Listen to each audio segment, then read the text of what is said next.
Does he go around people Dust, with a microphone you're ill. abusing You're people? ill, Dust. Is that what Jesus does? Going around, being Dust, abusive, you're ill. being bothered destroyer? You're ill. The key question I've asked is, all of them, why would a merciful, just God create hell? And I think Christianity does an excellent job of addressing how to live, for the most part. I think other religions do that to some extent as well, and we should embrace them all as much as possible.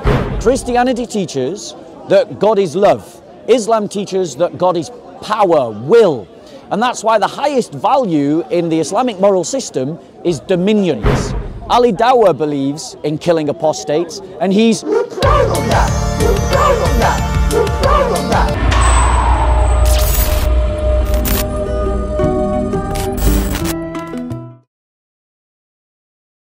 Who's got the Christian spirit might feel that. Can you buy at least into that, even though you don't agree with the opinion? It's not a crazy idea, is it? To question the notion of a merciful God who's omnipotent and omnipresent.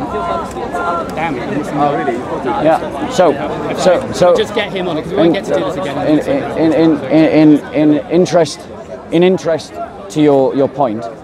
So, firstly, we've got to understand why Christians believe in hell. We believe in hell because the apostles and the prophets teach hell. And so, for a Christian, there can be no debate or discussion about whether hell exists. And for a Christian, there can be no compromise on whether heaven or hell exists. The question really I would put back to you is whether you truly believe in the prophets and the apostles. Because if they teach that heaven and hell exists, then the discussion can't even begin. Now, whether we can say that heaven and hell is just, well, obviously I as a Christian believe that hell is just. Okay, what I asked you was, can you empathise with someone you can't? I mean, I can understand your reasons, but I don't agree in I'm not asking slightly. You, obviously, we don't agree, but you can understand. I'm not coming to you with it. It seems to me compatible with the Sermon on the Mount and stuff, which I take to be core Christian. Incompatible. Teaching. No, compatible. Incompatible. The idea of love thy neighbour as thyself, love thy enemy, the golden rule, etc. That all, everything in particular in Christianity seems to speak to a loving, merciful, just God, and the notion of a God who is omnipotent and omniscient, who understands the consequences of his creation before he even creates it, and will punish people disproportionately. But with respect to you, I'm having a more general philosophical debate, and I don't feel obliged to take anything in any given book literally anyway. Yeah? So I'm sure you've got text which will counter what I'm saying, but I'm trying to broaden it into a more general philosophical debate. These themes are common to Islam. There are concerns to atheists as well. I think your point with Steve about objective morality is very important, and this is where religion's got good ground. Religion is, not just Christianity, trying to adhere to some form of objective moral code, and I'm hopeful that's out there. So if we can chat on that basis, I'd like that. If we cannot just do a talk to camera where you talk from the Bible, because then it's a one-way discussion. So in terms of, you appealed to, and quite tactically so, but then you appealed to the Sermon on the Mount. But then when I pulled out my Bible, suddenly you didn't want the Bible to be read. So Christ who taught, you brought the Sermon on the Mount. So now you've introduced the Bible, I'm going to use the Bible. So Christ himself says that the lake of burning, says, fear not man who can destroy the body, but fear God, whom having destroyed the body can also destroy the soul. Christ talks about that the flames of hell, the lake of sulfur and fire, these are Christ's own words, the lake of burning sulfur and fire that consumes, that licks. I'm sure those words are continuously. I'm glad that I haven't found the passage just yet. So, one second, if we're going to do interruptions, I'll start interrupting you. So, what we've got is that you appeal to the Sermon of the Mount and said, right, I'm going to start interrupting you from now on. So, you appealed to the Sermon of the Mount, and the Sermon of the Mount was given by the same teacher who talks about hell. So it isn't that Christ or that the biblical teaching is in conflict. It is that you're biblically ignorant about the one who gives the Sermon on the Mount. Because the one who gives the Sermon on the Mount taught and believed in hell, which means that Christians must teach and believe in hell. So before you try to misquote the Bible any further, You must understand that we Christians take everything that the Bible says, and we don't pick and choose the bits that we want to use and then ignore the rest. I consider myself a Christian of sorts. Okay? Christian of sorts don't exist. Okay, according to you, they don't. According to me, I happen to feel that way. But maybe I'm... On what authority? I do any on the authority of my own judgment and my own soul. Okay? I happen to think that, for example, you and Kay, who's with Socko Films, I believe you disagree on evolution. I think Kay doesn't believe in evolution, Darwinian. I believe that you have the good sense to believe in Darwinian evolution. Yes? Now, you would both self-proclaim you were Christians. I don't think either of you are lying. I think both of you consider yourself Christians, and to a fair extent you are. But nonetheless, there's a disparity on a core principle, and that's not the end of the discussion. So you and I will also have disparities on core issues. It doesn't mean I can't see myself as having some sympathy with Christianity. Except that evolution is not a core issue. Well, I think it's fairly pivotal in its No, I'm effect. sorry, but once again, you demonstrate your ignorance of the Christian faith. You don't have to do that. You're demonstrating your ignorance of the Christian faith because the Christian faith has defined its core issues down through the centuries at the councils. And the core issues of our faith are defined by the Nicene-Constantinopolitan Creed, and those that do not adhere to that creed are outside of the faith. So let me ask you this question. Do you believe in the Trinity? Sorry, we've shifted tack. Because you are claiming to be a Christian. I'm interested Well, in... come. You just said you're a Christian of sorts. You're going to move me into the branches. I'm interested I promise. in the Once you affirm or deny your belief in the Nicene-Constantinopolitan Creed. No, I don't take a council of people who discussed a book several hundred years ago to be definitively the truth beyond any question. No. So you don't believe in the Trinity? No, I didn't say that. Do you believe in the Trinity? I think the Trinity as a metaphor works pretty well. Trinity as a metaphor, not as a reality. I think it's a maybe, but more likely As a maybe. So you're not a Christian, bro? According to you. According to the Yet church. Me, silly delusional me. You're my not a silly Christian. brain You're not a Christian, bro. Couldn't possibly have any real empathy with Christianity. Holistic approach is the right. Okay, I want to do the core discussion. Okay, you can't empathise with the idea of hell. I'm looking. Okay, at core it's this. I scan reality looking for self-consistency. Okay, it's a reasonable premise. Yeah. If an argument is self-consistent intellectually and morally and objectively, it leads to multivariance, I'm more likely to go with it. Okay. So I look at the story I'm told about Christianity, and I'm told I have a merciful, loving, just God. And I'm told something similar in Islam, who is omnipotent and omniscient and created the universe, and with foresight decided to create hell, knowing in advance that in the act of creating fallible human beings, he would definitely be condemning them to infinite suffering for finite transgressions. And this is the core point, okay? Infinite punishment for a finite transgression is disproportionate and seems unfair and inconsistent with the other principles that come through in Christianity. And when Christians, people who call themselves Christians, I believe you think you are, emphasise the hell aspect above what seems to be the core Sermon on the Mount type aspect of the Golden Rule, which is also common to a lot of other religions and atheists can get on board with, it's a bit depressing. Okay, so let me reply to, because you said a lot there. Thank you. Firstly, I don't judge truth by whether it makes me depressed or not. I judge truth by whether it is true, by whether it is grounded in the right authority.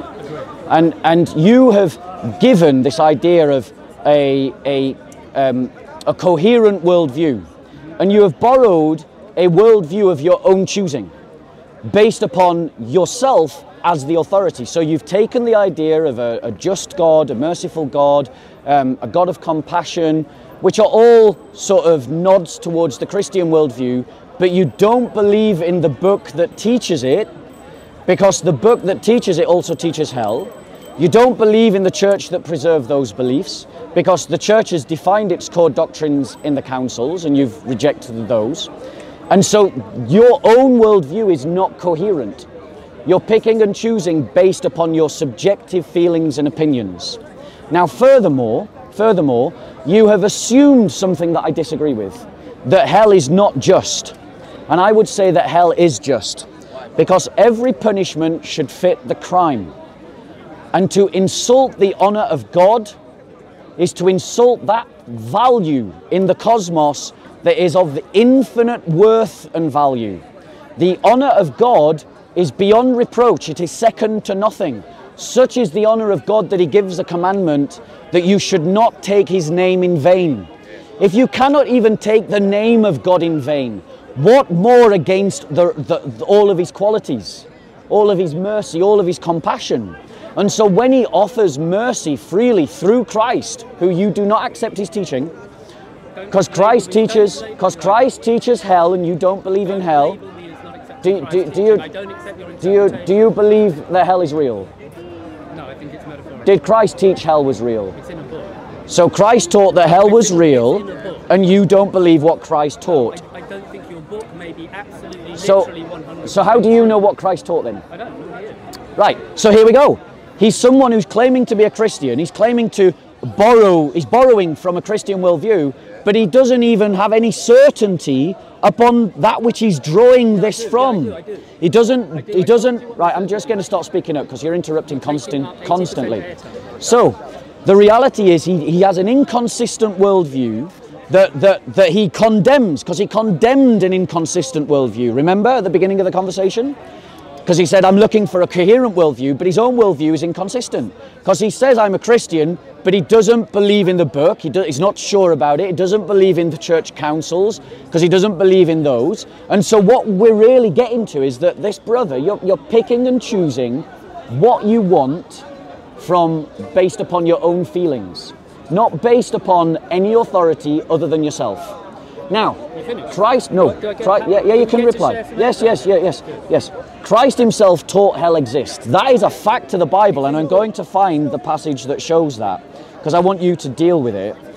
I want you to deal with Christ's fact that he teaches with hell. I want you to deal with that and square it with your claim to be a Christian. That's what I want to do. No, one second, because you've been cutting in continuously, so I'm just not going to be shutting up until you stop talking and let me talk. Right. Now, the point is the honor of God is infinite. The punishment should fit the crime. If you insult the honor of God, then the punishment has to be worthy of the crime. If we can't even insult the name of God, what more to the rest of his dignity? And if God offers you a gift and you slap it aside and say, I don't want your mercy, then you deserve a punishment for that insult. So how would you reply to that? 2 points I made. I would reply that A, you've totally misrepresented my position. B, you've overstated and restated the same no offence platitude again and again. We all know this stuff. This is all taken as read. I'm trying to get to the roots of the thing, okay? Now, I have a lot of sympathy with your position. The root of the thing is Jesus. Okay, your argument predicates on the fact that the literal truth is in that book. One thing that's very interesting to me is the Muslims will argue the same thing. And Christians don't interpret the Bible completely. But I said I would interrupt you from now on because you've been interrupting me continuously. The camera will show the amount of airtime we've had relative to each other, and then you can judge. And it will also show how many times you interrupted. Okay, but I'm interrupting on valid. Would you like to do this points. timed? Shall we do this timed? Time might be good. Let's do this time. Can we get a timer? Okay. Time or just pointing? Just timer. I agree, but he has interrupted continuously, and you're my witness. Has he not been interrupting me? Thank you very much. So you can't complain if you're interrupted. So now let's do it timed. Let's do it timed. Okay. No, that would. Who's opening? Who's opening? Who's timing it? Sorry. How long do you want? I don't know. What's good? 3 minutes? 3 minutes each. 3 minutes. So 3 minutes for you. 3 minutes. Alright. Been prepared for a time debate. I'm trying to have a constructive debate with Muslims. I've done Ali Dawah on this point. I've done Kay. Bro, you control the mic. Katu. Hold the mic, sir, so you can hold the mic, sir. Oh, thank you. So, hello. Sorry, I'm in the middle, literally in the middle. I'm trying to get keep it going. Okay, I'm trying to get a constructive debate on the topic of hell for the minute. My interest is in morality. I have empathy and sympathy with numerous religions, including Christianity. Most atheists think that I'm some kind of spiritualist. Most spiritualists seem to think I'm an atheist. I'm walking a fine line. The key question I've asked is, all of them, why would a merciful, just God create hell? If he is, or she, or whatever, is omnipotent and omniscient and omnipresent, can see the future and knows exactly what they're doing, why in advance would they choose to create fallible human beings who they know are going to make mistakes and then go, that's the rules of the game, I'm going to pick anyway? And then those people get punished infinitely for making finite mistakes even though they were constructed to be fallible. Yeah? Now, it seems inconsistent. Bob says that I'm not coming from any consistent point of view. I've already said on tape very clearly, I'm judging reality based on self-consistency. If something is consistent within its own discipline and it's consistent with other disciplines such as science, it gains more and more credibility. And I see a moral inconsistency within the text of Christianity and Islam, which I don't think totally damns either of those religions. They both have some merit. But there seems to be a moral inconsistency with a loving, just, merciful God creating hell. At the centre of the Bible, and particularly the New Testament, I see a God essentially of compassion and love who thinks we are all equal and should be treated equally, and places human decisions at the moral centre of each life. So when Bob says, who are you to choose this? I'm doing what God necessitates I do. I'm making a moral choice myself about how to view the world, and I'm hoping I do the best, yeah? And I've been created fallible, and I may get it wrong. I'm hoping to get it right. But I'm looking for as much common ground as possible. And what I have liked from what I heard Bob say in the previous debate, sorry, how long have I got? What I have liked, which I think is pivotal to this discussion, is something called the Euthyphro dilemma, which is in Plato, it's in the Platonic dialogues. And Bob said earlier that nature itself points to the good, yeah? I believe you did say that. Can I check you on that? Yeah? I concur with that, yeah? And this is what was discussed in the Euthyphro dilemma, where Plato, the question addressed was, does God order it because it's good, or is it good because God orders it, yeah? This is really important. You believe one of two things. I believe God orders it because it's good. In other words, there are laws of nature in place and God is trying to guide us to walk them the best way, yeah? If you believe that, a whole load of ideas will naturally follow. If you believe the opposite, that it's good because God commands it, which is a more fundamentalist position, then you're going to end up believing, well, if God decides it's good okay to murder, that's okay, and you'll just be slavish. So it's a rock and a hard place which one you accept, but you've got to accept one or the other. And I'm hoping we combine and agree that it's good. God says it because it's good. Time. Thank you very much. Okay. JC, where's he gone? He's just going to Right. Has my time started? Okay. Thank you. Okay. So, go. So, my first objection, my very first objection, is to the incoherence of the questioner's worldview. Because if you start with a premise that for a worldview to be believable, it has to be coherent, it's incumbent upon you to have a coherent worldview. To claim that you're a Christian, but not actually follow the Jesus of the New Testament, means simply that your worldview is incoherent. Now, we have the brother on camera. He's not going to deny it. He doesn't believe what the Bible teaches. He doesn't believe what the Bible says about Jesus. And he doesn't believe about the Council of Nicaea. Which means that, by every definition, he's not a Christian. So my first objection is that the person saying Christianity, the Bible has an incoherent worldview, is himself guilty of having an incoherent worldview. My second reply is that Jesus is clear. Hell exists. Eternal punishment exists. Christ said in Matthew 25, verse 46, "Truly I tell you, just as you did not do it to one of the least of these, you did not do it to me, and these will go into eternal punishment, but the righteous into eternal life." Now, ladies and gentlemen, does he believe in Jesus or not? Does he believe Jesus' teachings or not? If he says that he believes in Jesus and his teachings, then he should believe what Jesus says. If he doesn't believe in Jesus' teachings, then he should stop calling himself a Christian, because that is the very definition of being a Christian. Now, why is eternal punishment coherent? Because punishments must fit the crime. And the crime that sends people to hell is that they reject the mercy of God. God has offered mercy freely to you, to me, to you, Dawood. He's not asked anything in return. All you do is you accept it. It's already in your back pocket. It's in your back pocket, Dawood. Jesus did it. It's in. You've got the check, but you haven't cashed it. Christians have cashed the check of that forgiveness. And this act of mercy is out of the honor of God, the mercy of God, the love of God. He's given it freely. God has said that his honor is irreproachable and of infinite value. So much so that one of the 10 Commandments says that you should not insult the name of God. It breaks one of the 10 Commandments.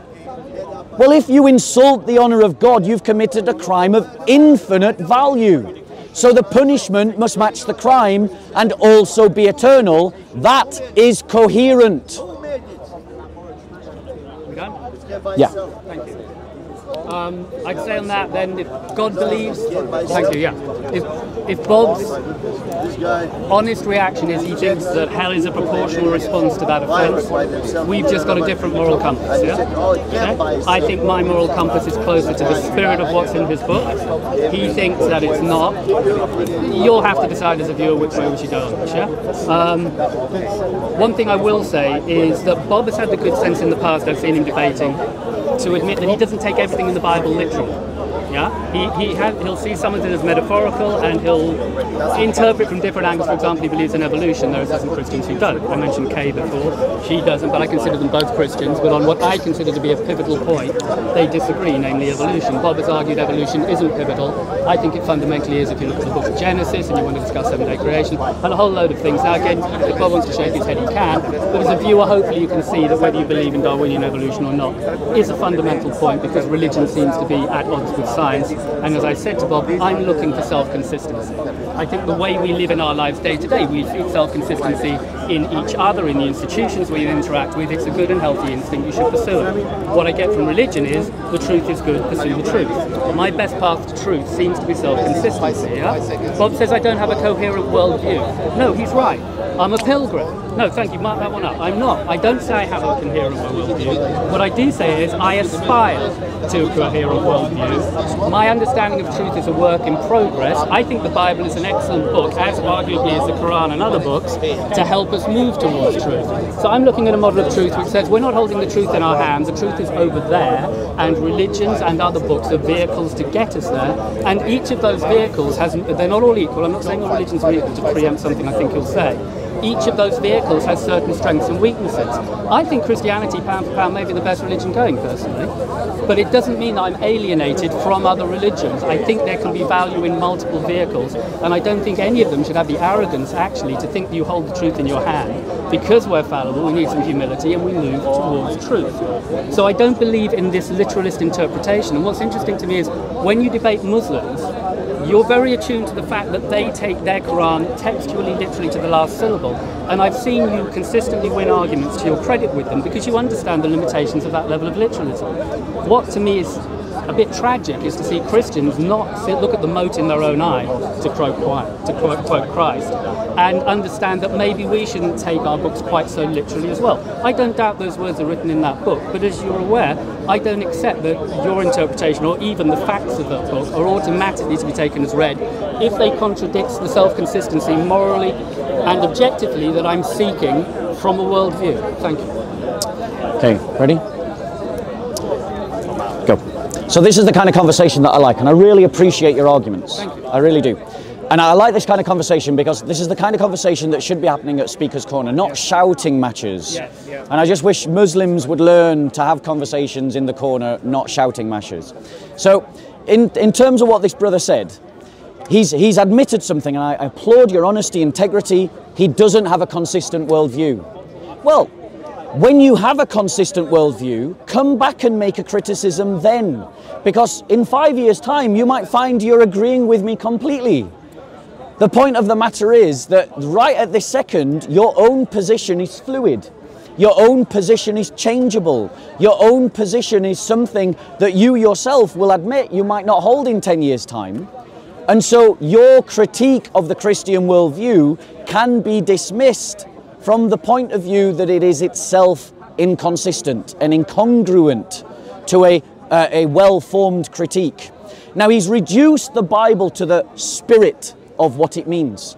Well, the reality is that who's deciding that? Himself, based on his own opinion.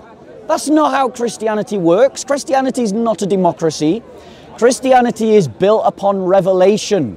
And Christ himself states that if your foot causes you to stumble, cut it off. It is better for you to enter life lame than to have 2 feet and to be thrown into hell. And if your eye causes you to stumble, tear it out. It is better for you to enter the kingdom of God with you 1 eye than have 2 eyes and to be thrown into hell. where the worm never dies and the fire is never quenched. Now, ladies and gentlemen, I want to be clear. I chose that verse precisely because I don't take it literally.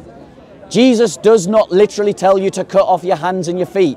He doesn't literally tell you to rip out your eyes. And when it talks about hell, this concept of hell, I have a minority view within the Christian worldview. I believe that the fires of hell are eternal. I believe that the demons, the beast and the dragon will burn eternally in hell. But I believe that the souls of sinners will be burned up in hell and cease to exist. Now, how is that reconciled to the idea of an eternal punishment of the verse that I quoted earlier? Because once you cease to exist, you can no longer benefit or profit. And the reason why you cease to exist is because you have been burnt up in hell. Your punishment is eternal. There's no coming back from it. Now, the scriptures talk about being destroyed, that God, that Christ can destroy the soul. So hell, I believe, is consistent. The soul, I do not believe, burns in hell eternally. Oh, hang on, that's important. Sorry, I didn't understand that. So, if you want more time on that point, do you want me to clarify?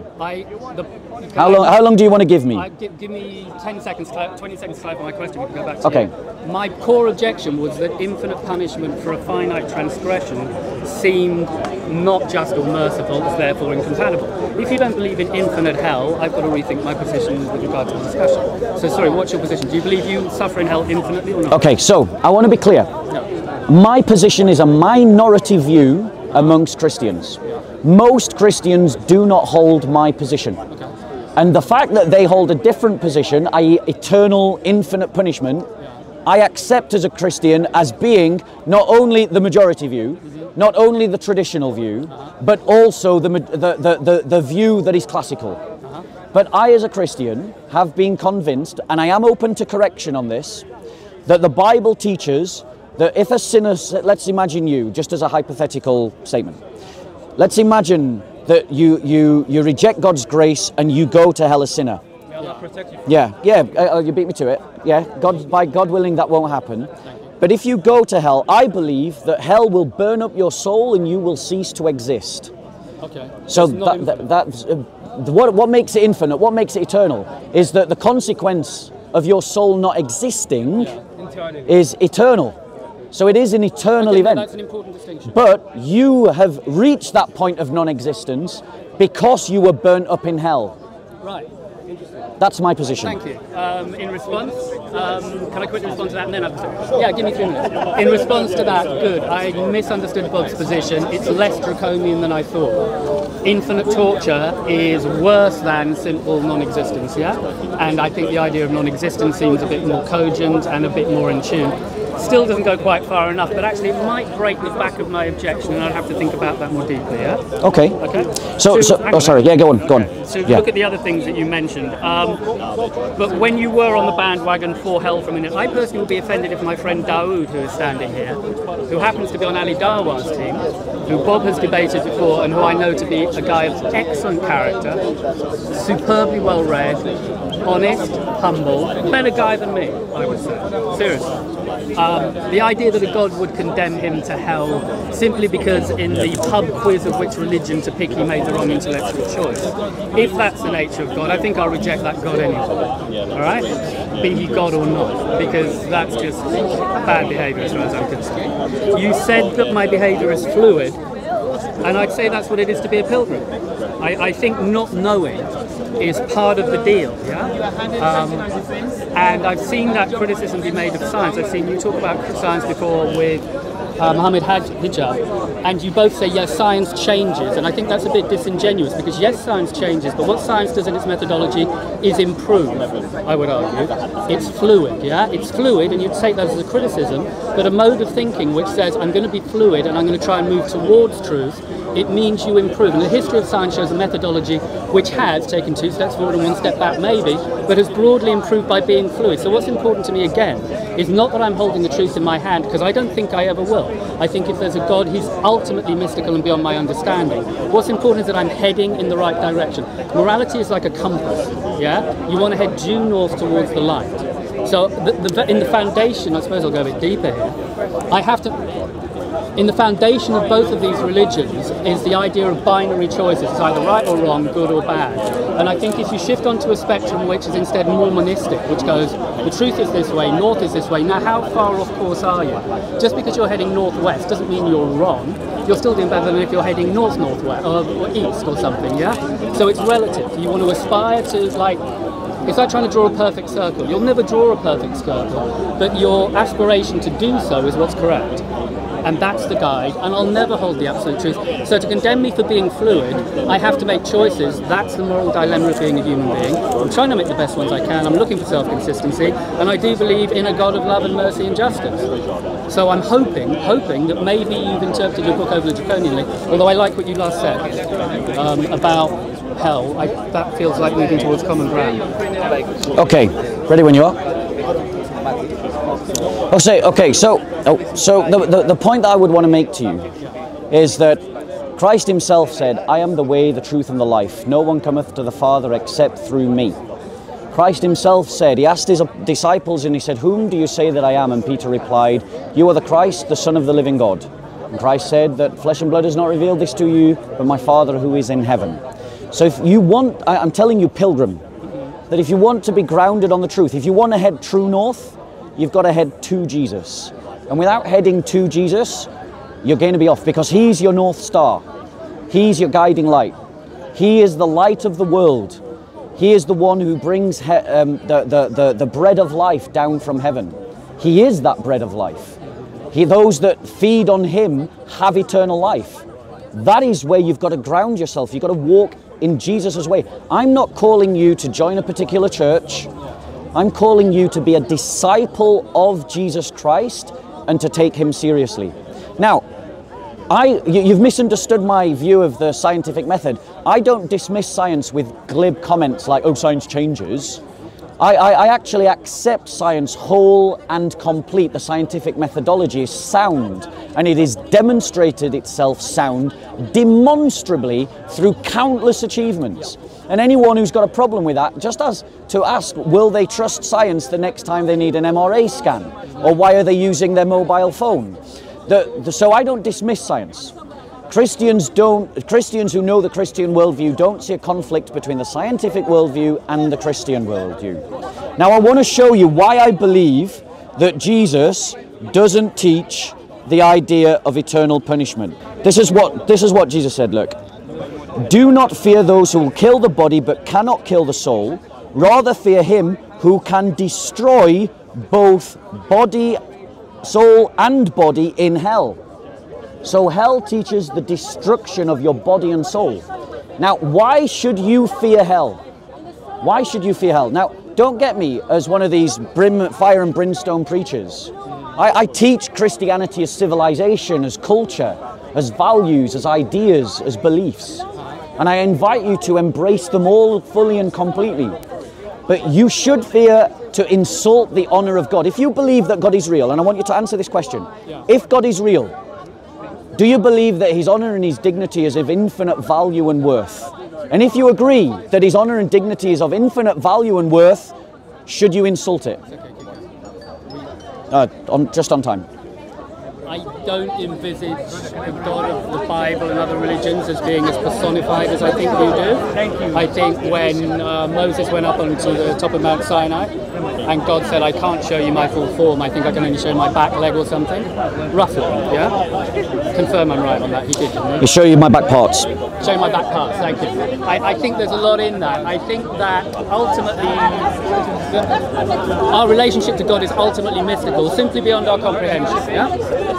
So I don't believe in a literally personified God, because whatever personified conception you have of God will be too limiting. God will be bigger than whatever I'm going to conceive.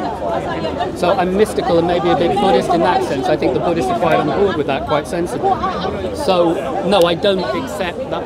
I don't believe that God's honestly going to get insulted by how I handle his name. I think he can more than handle whatever God may be. I'm giving a wider berth to the concept of God, which may include exactly your view. It might be the right one. I'm not saying you're wrong. But it could be that there's a broader church, pardon me, of opinions in there. But to revert back to what you just said about me accepting Jesus, it's the conception of our models. I see Jesus as the vehicle.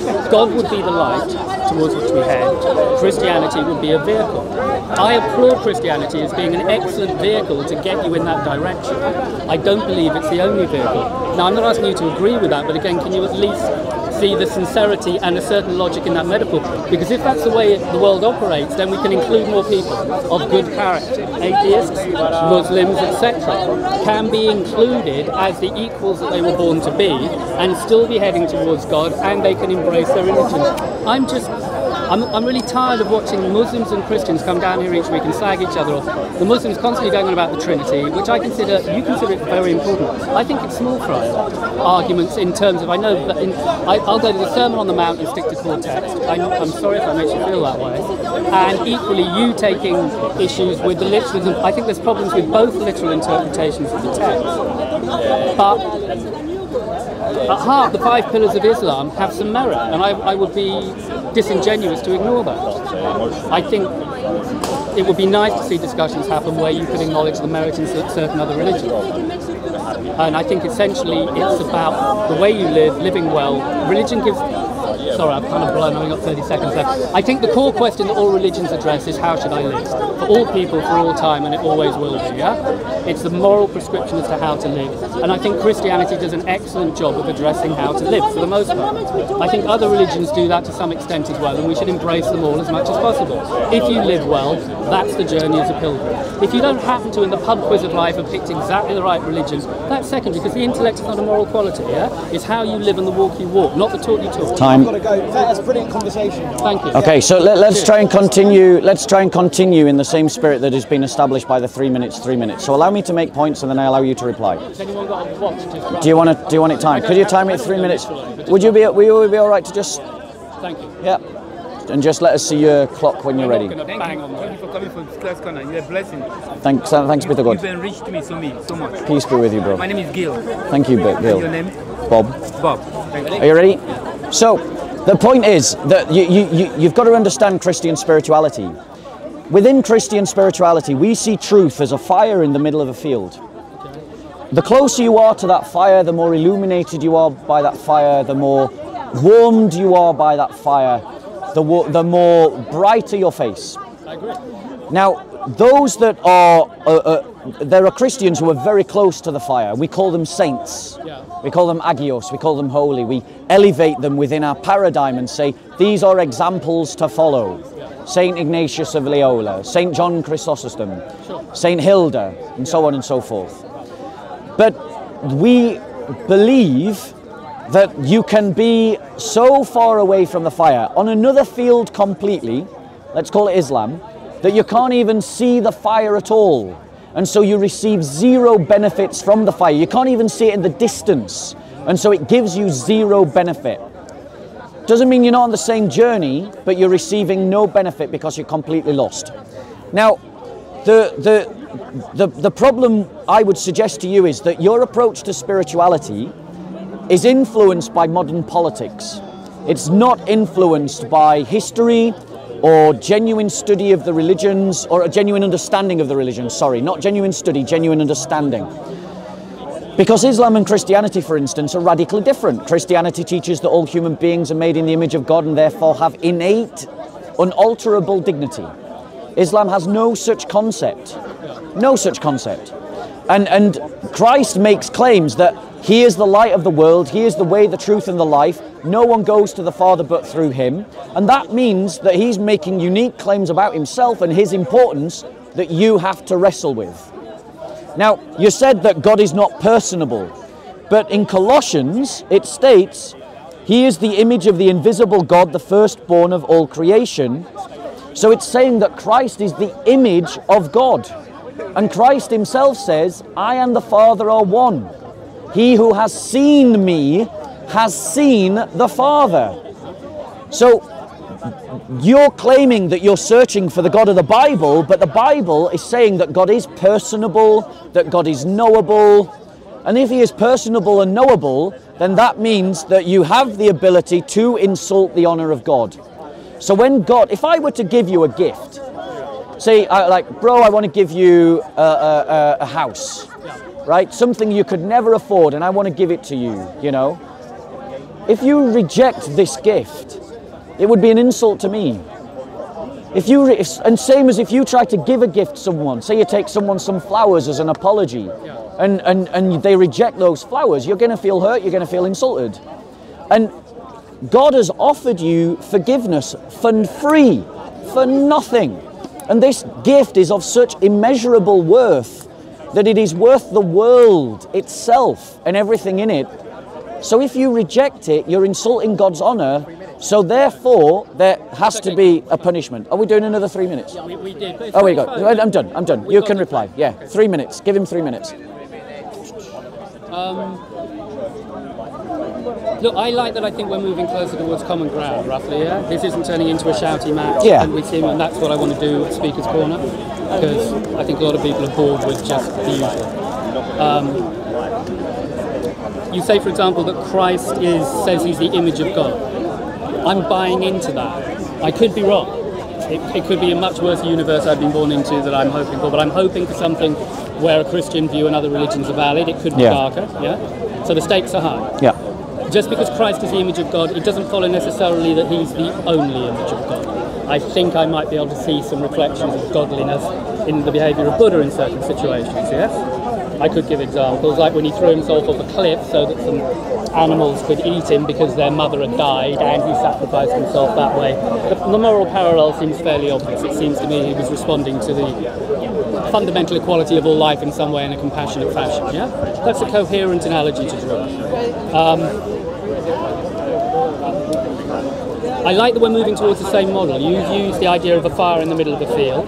I use the North Star or the North Pole. Essentially, it's the same image. In other words, it's no longer dualistic. You're no longer either standing in the light or the dark. You're just trying to aim towards the campfire in the middle, and you're moving further and further away from light, which is a monistic model to work with, and we can concur on that. Would we agree? You gave the model. I think it's the same as mine. Please, if we don't agree, that's fine. I'll let you finish your points. My point would depend on your response to that. Okay, I don't believe that we're moving to a common ground. I believe you're just moving closer to Christ. Okay, that could be worse, let's put it that way. Okay, so we've got that. I disagree with your notion that, using the fire analogy, that Muslims, such as Dawood, have moved so far into the darkness. And I've watched you discuss with Dawood. He's a good guy. I have a real problem with a God who's going to see him in a different light. I think Dawood is closer to that light than it may be comfortable for a literalist interpretation of that book to admit, but it's true, and the primary virtue of religions is that the truth should be followed. So I'm trying to hang with the truth on this, yeah? I think you did what I think I've heard you do before. I'm not trying to cause a ruck, which was typecast me as a modern snowflake who's been brainwashed by the media. I've been thinking this way for 40 years, okay? I've been thinking about this a long time, long before it became trendy, long before Jordan Peterson came along. I was thinking in Jordan Peterson's terms. Long before Sam Harris came along, whose book I'm currently reading, I was also thinking in Sam Harris terms. Now, what's interesting to me is that you, me, Jordan Peterson, Sam Harris, Mohammed Hijab, Ali Dua, we all have common ground in that we believe in, we aspire to fundamental human nature, a fundamental morality. We do. Time. Okay, ready? We went for... Can I just have 20 to clear that? Yeah, of course, yeah. Because it grounds up. We can spend a lot of time arguing differences, and that's constructive, but if we can spend 50% of our time as well discussing similarities, and I think it's true to say that we hold a common view, a non-postmodern view, which I dislike, and you dislike, of morality and truth being just in the eye of the beholder. We are searching for the objective truth and the objective morality that you were discussing with Steve, and I'm totally on board for that, as is Sam Harris, an atheist. So in that we share that common ground, let's just admit it, because we can cross-fertilise our views constructively. Yeah? Thank you. Okay, 3 minutes.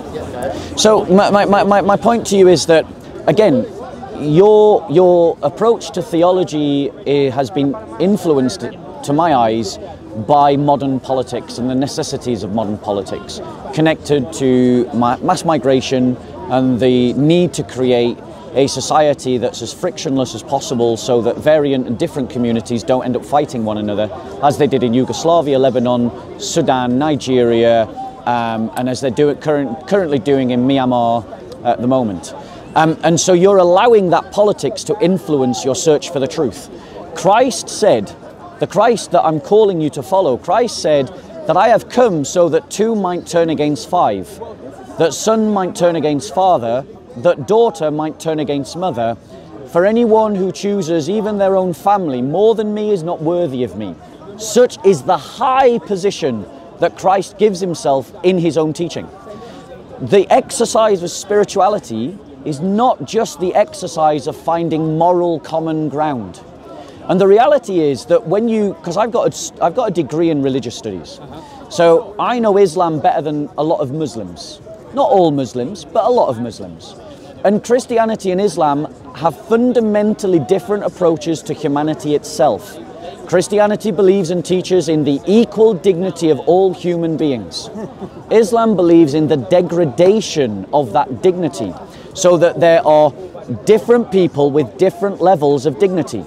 Now you keep appealing to Dawood's goodness. Dawood believes in killing apostates, people who choose to leave Islam. Yes, he does.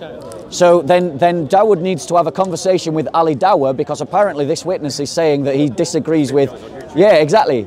So no, don't interrupt. So I believe, and you'll have to prove me wrong, that Dawood believes in killing apostates.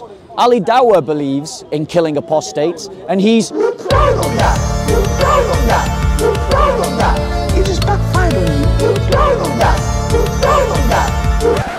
Are you listening? So Christianity and Islam don't teach the same thing. Human beings, one second. Bro, stop interrupting. Yeah, in terms of, pause my time. I'm not trying to interrupt your time. Just if you said, let's ask him. Dawood! Sorry.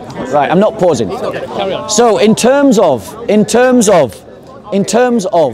the religions, human beings, I believe as a Christian, are all equal in dignity, regardless of their ethnicity, their background, their religion. And I believe that because I believe in the Amatio Deo, the image of God that all human beings are made in. Islam doesn't have that belief. Islam literally says in the Quran that a slave Muslim is better than a free Christian. So they don't believe in equal dignity, and they don't practice it in their law either. So I'll just get a few more seconds because he interrupted.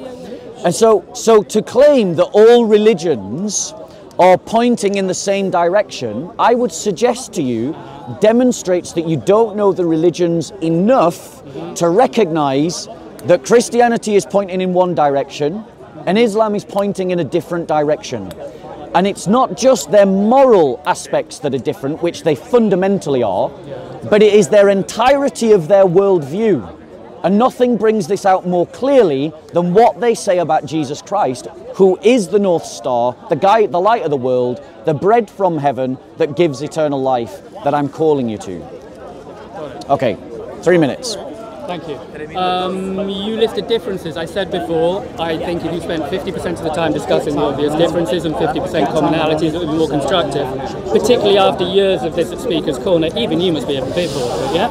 I mean, this conversation is more constructive, I think. And maybe it's a bit of an improvement. It's a break from the usual, at least, I hope. Because you're not heckling and shouting. I'm not heckling and shouting. I'm trying to gain some ground, common ground, if possible, yeah? The differences are obvious. And my metaphor about cars travelling towards the truth was, I think I've misrepresented it or maybe misunderstood it. I'm saying all the cars are heading towards the truth, but their ability to undertake the journey is variable, yeah? Some got better brakes, some got better engine steering. Now, therefore, when I look at the vehicles, I'll look at Christianity and I think it has the edge over Islam for many of the reasons that you stated, but I don't think it means the vehicle of Islam has no merit. If it can make that journey despite the problems of literalism I think it has, and other problems, then good for it. In other words, I think you could be a Muslim and complete the journey still, but it's probably going to be a bit more problematic. Yeah? With regard to, I'd love to check out who's behind us, but he's suddenly got a fan base. So, with regard to what Dawood believed, you mentioned that he would believe in apostasy. Killing apostates. Killing apostasy. Killing Reading apostates. Sam Harris's book, he quotes that 36% of British Muslims believe that apostates should be killed. 36. Okay? 36. Sorry, so maybe I'm wrong on 36. I think it's 30 plus. 30 plus. Okay, Do you think we've got a problem in the UK, I people? would add to that, just because it's written in this book doesn't mean it's literally true. I just read it in a book. It's backed up by lots of research. I tend to think Sam Harris is sincere, so I'll trust him to some extent. Now you can look at that and go, isn't this terrible, isn't this appalling? And I did. And then I thought about it from the flip side and went, hang on a minute. That also means that over 60% of Muslims in this country don't believe yes, absolutely. in the literal interpretation of the Quran. Correct. Now, to me, that's very hopeful when the hadiths, actually. Okay, in the hadith or the Quran, right. Now, to me, that's very hopeful. It means that the majority of active Muslims out there are there to be approached and discussed with. And I think the technique of the, what I'll call more fundamentalist Christians, certainly here, to simply concentrate on the apparent deficits in Islam will further alienate the very people who could otherwise be courted in, and it's not so constructive, and it will be more Christian to at least share some time looking at the good stuff as well. How are we doing? 2:38. So yeah, I mean, if you give me a tiny bit longer, I'd say when I look at the differences between Christianity and Islam, I think Christianity is a bit more monistic. I think the idea that God is inherent instead of outside His creation makes far more sense. I take your point that I think, I may be wrong, Muslims see a stratified human nature, whereas Christians see equality. But I might be misrepresenting him, and I favour the equality view. There are other areas where I'd say Islam may have a slight edge, like its idea on ensoulment. I think intuitively they were more on point. That maybe a human being isn't sacrosanct the second the sperm hits the egg. Maybe it's a bit further down the timeline. I think they may be on point with that. And I think their eternal attack on the lack of moral logic of the original sin, I think it makes sense, but original sin is a complex one, because I think original sin is a profound and important concept. How many more? Which I've nearly done. Which both they've misunderstood, and I think a lot of Christians have, but I'm going out on a limb. Okay, I'm done. so let me reply. Ready? So you reduce religion and the practice of religion simply to a human thing. Your idea is that Christianity, Islam, and all the different religions, they're all cars that can get us to the destination we need to go, but some are better than others at doing that, which means that you reduce religion simply to a construct of man. That is something that would unite the Muslims and the Christians in rejecting you and rejecting your opinion, because both Muslims and Christians believe that the faith that they have received is a revelation from God. And that means that you, and here's my fundamental critique of your entire position, is that it is only your opinion.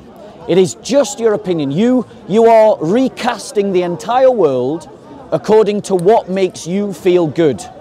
You know, it makes me feel good to find commonalities and moralities, and so I find and exercise myself to find commonalities and realities. Please don't interrupt. Pause my time, please. I'm sorry, we're just going to have to wait until he finishes heckling, because he'll take 10 minutes. Of God and Jesus is also your opinion, and it's your opinion which designs what God, your idea of God, says and does. And you do that. That's how you come here, and that's why you judge other Christians as not being Christian enough, because you think their interpretation and their oneness with God and their revelation was incorrect based on your personal opinion and judgment. There you go, ladies and gentlemen. Okay, right. Now I've finished. Are you done? Right, are you ready? He's on YouTube. Pause my time. Ready? Ready? You done? Good. Okay, so therefore, the exercise that you're undertaking is completely flawed. Oh, you're saying that you're reducing the person, the historical person of Christ, to simply your own construction of religion, and more importantly, religious morality. But I'm saying that the truth is found in the historical person of Jesus, the one who says that you can go to hell for offending the mercy of God, and who says that your soul can be destroyed in hell. Now, if you believe that you have a soul, then you should take those words seriously if you take Jesus seriously. And that's all I'm inviting you to. I'm not inviting you to a particular church. I'm not even inviting you to a particular way of understanding the entirety of the Bible. I'm inviting you to take the historical person of Jesus seriously and his teaching seriously, and that means more than the Sermon on the Mount. It includes the Sermon on the Mount, but it's more than the Sermon on the Mount. Take everything that he says seriously, including those things that he says about himself. Now, furthermore, I'd like to point out that in terms of you know, your ensoulment. I mean, this just contradicts science. The only definition of life that we can reasonably use is that life is the generation or the continuum of generation of cells is life. That is the definition of life. It's the only one that works biologically. It's the only one that can define life as separate from the immaterial, i.e. that it generates life from it generates cell continuity. It also works well with the definition of death. So you can make the distinction, because at death there is, I'm going to have a few more seconds, there is no extra cell production, which means that life begins at conception, which means that when Islam says that you can abort before ensoulment, in some schools of opinion, some schools say 120, some schools say 40, some schools say less than 40, and that's really important. You've got this divine religion that's supposedly from God that can't even tell you where life begins, and that's really important to your concept of what constitutes murder. You know? With respect. So these are really different because they have moral consequences. I'm trying not to get into the branches, and that's a branch discussion to be had. Can I make one more point and then I'm done? Yeah, go ahead. You emphasize finding commonality. And I want to say that that is an exercise in futility. Because if you emphasize finding commonality, what you do is you emphasize the least important to ignore that which is most important. And that's a fundamental criticism of your entire spiritual exercise. Okay. I'm not, thank you. 3 minutes. I'm not making 3:30, as it will. Let's try to keep it to 3 minutes each. I'm definitely not making commonality be my number one priority, yeah? However, if commonality happens to arise as a result of me seeking objective truth in good faith, then I'm all the happier, okay? I'm definitely not some liberal snowflake, okay? I'm not in that camp. You say I'm just believing what I want to believe. No, I prefer to believe in heaven, and I was brought up, I'd love to believe there was an afterlife and I'd go to heaven. Despite the fact I know I'd like to believe it, because I think truth is a virtue and I believe in self-consistency, I have to maybe even let that concept go and understand that heaven may be metaphorical in the way that maybe hell is metaphorical, yeah? I shouldn't use that as an excuse for not following the fundamental precepts of, say, the Sermon on the Mount. Now, you say I should pick from look at the whole book. I agree, you can look at the whole book, but we have a hierarchy of values here. Now, hopefully you'd agree that the commandment not to murder is probably more important in that hierarchy than the commandment not to eat bacon. Or do you think they're of equal merit? No, they're not of equal merit. Thank you. Okay, so we would agree that we have a hierarchy of values here, yes? And a sensible person looking for a self-consistent position will try and work out what that hierarchy is. And again, from Christianity and other religions, I get that a level of empathy and truth and equality rings true again and again. And for me, the beauty of Christianity, which is why I probably put it at the top of religions in a funny sort of way, is its simplicity and accessibility. It's not highly intellectual. You don't need a degree to understand it.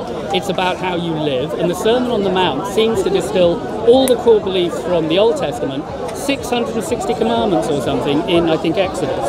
The 10 plus a whole coda afterwards. It distills them all down to the core axiom. That's a major achievement.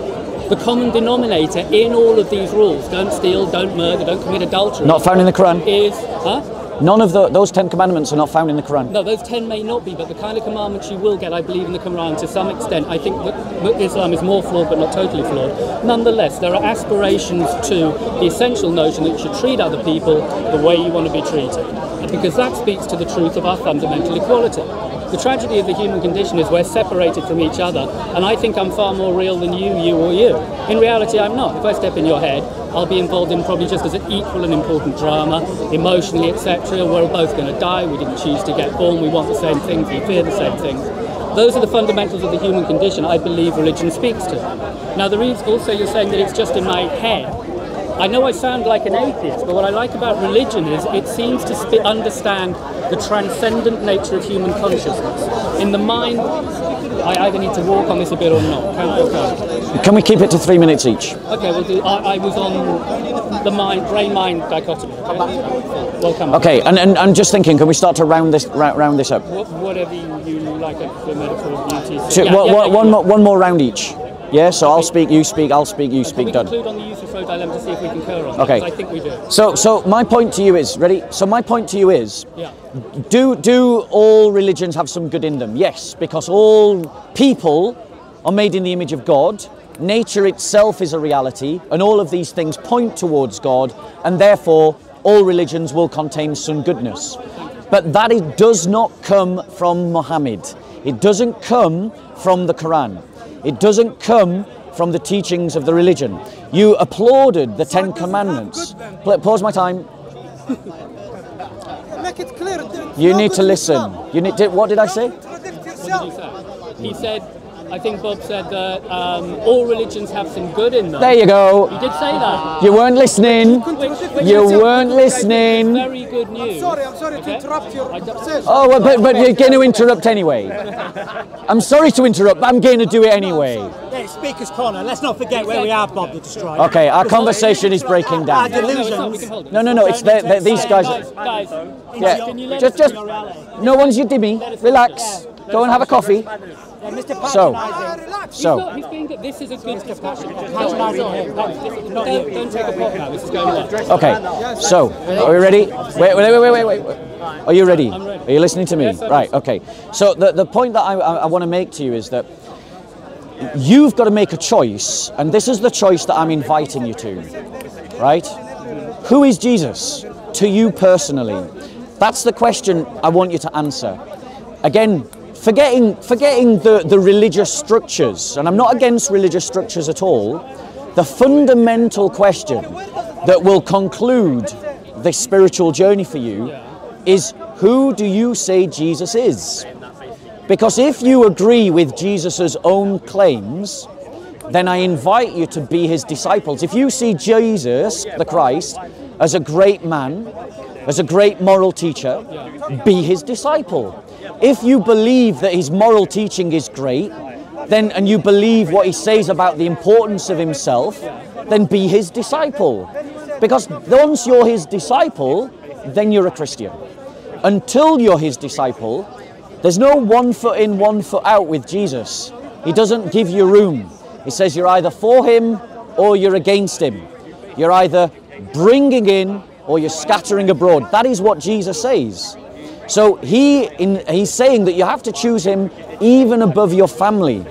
Because when you find Jesus, you find that North Star that brings you to all virtue, that puts you on the right path to virtue, that puts you, and virtue is that school that brings about theosis, which is the image of God becoming clearer in you so that you become the light of God in the world, that God's light shines out from your person, which is what you're aspiring to, I can tell. You're looking for that. Now, we have the same understanding of truth because it is a Christian understanding of truth, and I haven't moved. The common ground that you feel that we're discovering is you embracing more of a Christian worldview. Now, I object to Islam because of what Islam teaches, because it contradicts what the Bible teaches about the person of Jesus Christ. About the person of Jesus Christ. We've got 10 seconds. The Bible says that Jesus is God. The Quran says that Jesus isn't. That is fundamentally important. Absolutely important. Far more important than any moral questions. Okay, that's where we disagree. I think Okay. morality is the heart of the thing. This is about teleology. It's about the meaning of life. As I said before, the question every human being who is ever born will have to ask themselves is, how should I live? Religion addresses that, not just religion. I love that you said there is good in all religions, and I understand you qualified that by going, but it's not because of what they say, but it's rare to hear that. I think you're very, very eloquent and well-read. I think you have courage. I think Hatun has courage. I think your intent is good and strong, and I respect that in people, whether or not they're totally on point. Morality is about good intent, and I think you come with good intent. I think it's a shame to see so many people of good intent simply attacking all the time, when obviously there are textual problems in both religions, just a bit more concentration on commonalities as well, not because I'm a snowflake, but because it speaks to our common humanity, and I think religion addresses, I was trying to say before, the fact that we have a transcendent nature, which atheists miss, consciousness itself, is miraculous. They're never going to understand what it is. It may be caused by the brain and neurology, but if neurology causes it, it means it isn't it. If you cause a thing, you're not that thing, yes? Which means consciousness has no mass and no energy, and yet it seems to definitely exist. It's the one thing I know for certain, and it's caused by something, therefore it isn't the thing that causes it. That opens up a whole arena where I wouldn't claim, as you would like me to go, I'm certain and I know. I'm very fluid on that question, but I recognise it as a core and important question that I think is in the DNA of religion and not atheism. Also in the DNA of religion is understanding that we're lumbered with a transcendent position here, which is paradoxical. We're programmed to live, but we're going to die. That makes it more complex. The kind of moral answers that we need in our lives have to understand the paradoxical and transcendent nature of the human condition. You won't just get that from an atheist platform. So there's more common ground to be had here, which is good. It's a win-win for everybody. If you want to close now, and I don't because I'm really enjoying it, but if you do, you do. I'm hoping we at least agree on the Euthyphro dilemma. It seems we do, which is that God commands it because it's good, not it's good because God commands it. We're on the same platform there, yeah? I'm happy to cut short if you want to answer. I may have had one more point. You asked what I thought about if you do the Euthyphro dilemma. You asked what I see in Christ. I see in Christ an exemplary moral paradigm, maybe the best. Yeah. So all credit there, and I think an exemplary moral paradigm because he understands the transcendent and conflicted paradoxes of the human condition, and he walks the walk. So all credit. Euthyphro, if we could, yeah. Okay. Blow it. It's just a wasp. It won't kill you. Yeah, but it'll sting, and that's irritating and hurts. If you blow them, if you waft your hand, they get angry. If you just blow them, they just think it's wind and they go away. And also they get aroused. Yeah. So, okay. Win-win. So, in terms of, are we ready? Okay. So you have. I want to start where you finished. Jesus is the perfect moral paradigm. Well, be his disciple then. That's what I'm inviting you to. Yeah, I mean, I'm not calling you to anything against what you've already concluded. I'm just asking you to take Jesus as seriously as you already have in terms of his moral teaching. Well, take what he says about him seriously. Take what the Bible says about him seriously, that he is the image of the invisible God. Right, then be his disciple. But I'm saying to you that and if you take him seriously, then he will teach you the Trinity. He will teach you that he has founded a new covenant community, the Catholic Church. He will teach you the importance of the sacraments. He will teach you the uniqueness of his own person. If you're a disciple of Jesus, take all of what he said as seriously as his moral teaching and his moral example. Now, you've asked me, and I'm going to give you the courtesy of a full reply, about the dilemma. The Euthyphro dilemma. Yeah, the Euthyphro dilemma. God is good. The Bible says that. So that means that what he commands is good because of his nature. It isn't that there is some goodness outside of God that God is appealing to say, because it's good, now I command it. He commands directions. Your understanding that all religions are moving in the same direction is influenced by politics, not by good understanding of Christianity or Islam. Christianity teaches that God is love. Islam teaches that God is power, will. And that's why the highest value in the Islamic moral system is dominion, and the idea of the caliphate, and the idea of submission to the Sharia. In the Christian worldview, the highest value is that we express our nature through love, faith and hope. Now, you already know that virtue is the thing, the path that leads us to God, theosis. I can see you already get that. What I'm saying to you is that the value that we ascribe to each of these virtues is dictated by the narrative that we have. So the narrative of Jesus orders the virtues correctly, so that some virtues are higher than others. Some virtues are more important than others. Chastity is important, but it's not as important as love. Hope is important, but it's not as important as love. Faith is important, but it's not as important as love. In Islam, in Islam, they have the same mechanism, but at the top of the tree is submission is the highest virtue, which means above that is dominance, dominion, the dominion of Allah. These are very different gods, very different religions, very different value paradigms. They aren't going in the same direction. They don't take you to the same place. And my final word, and I'll give you the last word and then we're done. My final word is simply, I encourage you to take Jesus even more seriously than you do. That's it. That's all I'm asking you to do. You know, if you can commit to that, I don't think you would find it abhorrent. I don't think it would contradict your own soul. I don't think it would contradict your own conscience.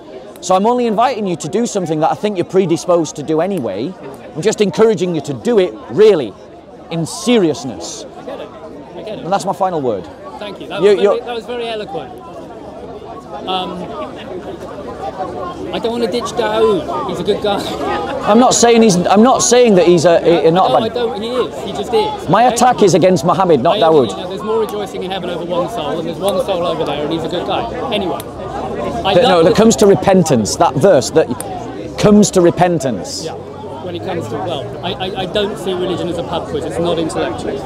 And that, I was going to say, is the beauty of Christianity to me, is that it's not intellectual and it's simplicity. I really value it in that sense. I think it's something anybody can embrace. It's a common man religion.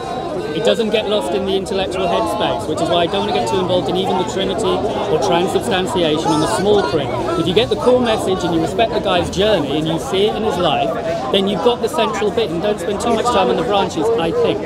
I take your point about problematic elements in Islam and that they overstate power. But I sense also in their religion, if I'm being charitable, that underneath that veneer and that hard, the outer shell of it, there are more kind of Christian principles coming through. They also speak of love and justice. But I'd like to close by saying thank you very much for the conversation. I think it's been constructive. I like your solution to the youth flow dilemma. I think we'd agree that God says it because it's good, because he is inherently good. And I like that you recognise there's some good in other religions. And I like that you gave me the time and the space to not just do what seems to happen so often. That's the main thing. So thank you. Well, we did that because you're capable of having a conversation. Try. I shout when I have to because people just interrupt continuously or shout, and so I have to shout. My thing to you is to pick up your New Testament, to read the 4 Gospels, and take seriously not just the Sermon on the Mount, but everything else that's said about Jesus in those books. Yeah, do that, and then come back and let's talk some more. Yeah, let's talk some more. You know, and I would point out to you that one of the principal things that you raised was this idea of eternal damnation and burning in hell. And though I accept that my view is a minority opinion, not the classical opinion, but I believe that Christ teaches that it's not that you burn eternally in hell. Well, good. I think that's also a good thing from this. I hadn't understood that before, and I think that's a more... You've got to understand, that's a minority position. Well, I don't believe reality is a popularity concept. But I would say to you, again, that be willing to see the differences for what they are. But they are. There are definite differences, no question. And if you accept that Christ... Well, I hope they're reconcilable at a deeper root level. I would suggest to you that they're not. Okay. But thank you very much. It was really a pleasure. I would like to give you a gift. It was a good chat, and I always give a gift to someone who's given me a gift. I want to show you what following Jesus inspires people to do. Well, so, I accept your gift in good faith. Thank you very much. So this is about Christians who went into some of the roughest estates. I forget in which country. I think it's in the UK. Yeah. They went into some of the roughest, most deprived, most socially deprived areas, and they went and lived out the gospel life amongst the poor, and all the projects that they did to elevate people's living conditions, elevate people's souls. So there you go. No, not. No, they're not. No, they're not. Charity rich kids. See, this is where his communism gets in. Actually, we get on as well. You'd be amazed who you can get on with. Yeah, but do you think I could get on with this kind of attitude? Do you see why I have to shout? Do you see why I have to shout? Do you see why I have to shout? Your conversation's over now. Yeah, do you see why I have to shout? Anyway. Thank you very much. All right, God bless you. God bless you. There we go. Yeah, let's do a wrap up. Fatally flawed intellectually. That's why you have to do that. Dusty's demonstrating why you shouldn't be an atheist or a communist. I'm not an atheist or a communist. So this poor Bob Destroyer cannot understand some basic. What are you? What are you, Dust? Concept. All right. right, good. He's actually asking a fucking question, ladies and gentlemen. What are you, Dust? What are you, Dust? First one. Very good, What are you, Bob. Dust? You are definitely capable of learning. Other than patronising, what are you? Oh, you're not. Go on, I Dust. just learned from you, mate, Go on, so Dust. you can chill out. Okay, Dust doesn't want to talk, so let's go and talk somewhere else. They're going to edit your movie.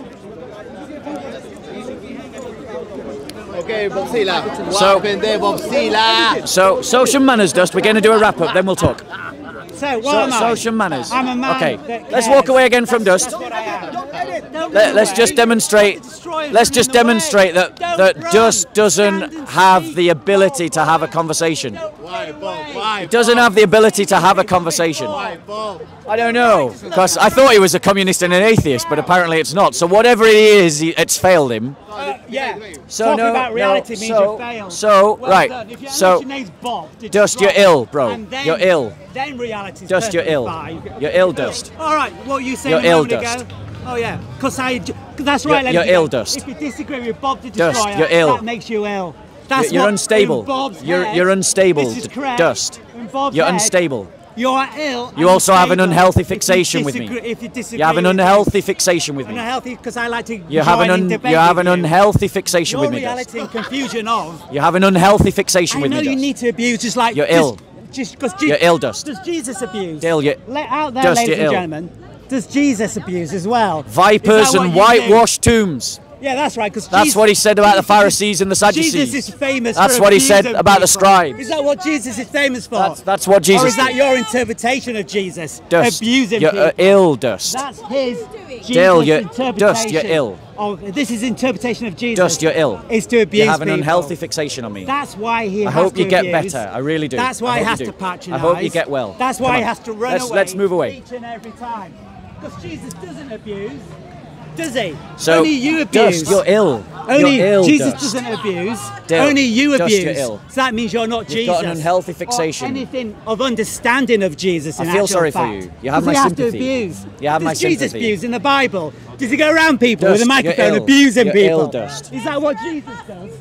Going around, being Dust, abusive, you're ill. being bothered You're destroyer, ill, Dust. abusing You're people, ill. being aggressive and angry. This is Speaker's Who's Corner. aggressive and angry? He's a bit confused. He's a bit triggered, isn't he? Oh, He's a bit triggered. Jesus. Is that what Jesus Dust is a that bit what triggered. Jesus did? He's a bit triggered, this guy. Is that Jesus doing that? Dust, we're moving towards a cafe. We're not in Speaker's we're Corner doing anymore. it tomorrow.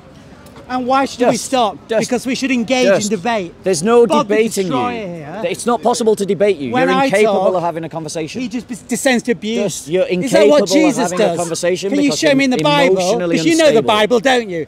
You know Dust, the Bible. Dust, you're Where in the emotionally Bible- unstable, Where in the and that is Bible why does you it say being can't abusive? Where Please does it stop do that? walking into me. Stop walking into me. Where please. does it say that Dust, Jesus stop walking in the into Bible? me. Can you say you know the Bible? So- You've read it. You went and had a degree. Dust, you're He ill. was showing off about Dust. his degree a moment. You're in a fucking cafe, degree in Dust. religion. You're in a cafe, Dust. So your degree in religion. Where Dust, does you're in a Jesus cafe. abuse Nobody this in wants to religion? hear this, Dust. Where is Jesus abuse this in religion? There's no point talking to Can you. you show me that? You're a smart man, Bob the You're Destroyer. ill, Dust. You're a smart man. Dust, you're ill. Show me where abuse in the Dust, Christianity unfortunately, Jesus said is that. emotionally unstable, and this is Oh, why is he that can't what- have are a you conversation. Quoting the Bible. You can tell by his behaviour, his You're erratic quoting and the Bible, irrational behaviour, that His is. clothing. I can't say anything about his clothing. I've got no sense of fashion myself. Because you've got a But, degree, haven't you, but Bob the notice Destroyer? he's shouting even when we're talking. Where in the Bob Destroyer? He's does it shouting even say when we're talking. In the Bible. Because he's emotionally unstable. Why does it say in the Bible? And this is why you abuse can't have a like Jesus conversation with does? Bill. This is Can why you answer can't have a that conversation question? with Dust. Suddenly Anyway, he we might forgot as well who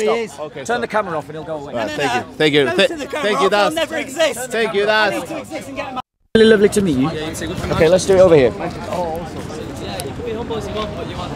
Yeah. So, as you can see, Right, Bob, action. Up in there, Bob. as you can see, when you turn the camera off, Dust walks away because he has an unhealthy fixation. And now we've put the camera on. He's come running back. So we'll just turn it off. Turn it off. Turn it off. Don't be frightened of the dust. Don't be frightened of me. Don't do that. Don't be scared of little old me. No one's scared of you. Oh yeah, you're running away, Bob. Clearly, reality is something that confuses Because you. you're ill. Clearly, reality confuses you. Remember where you are. Because you're ill, Dust. Oh, we love you, Get the Dust. camera back on. We love you, Dust. It's on, it's on, it's on. Stay as long as you can. Is the camera back on? Is it good? Right. What time? I think it's about 4 o'clock. Let him go away first. He's gone now. He's not gonna do that. Alright. Waiting for you to turn the camera back. It's like a vulture around meat. It's like a fly around shit. Speak behind people's backs as well. here we Is that go. what Jesus does? here Bob, we you know that in the Bible. Speaking behind his back. It's amazing how your idea of Jesus is really pathetic, isn't it? It's almost like your idea of Jesus. My cat.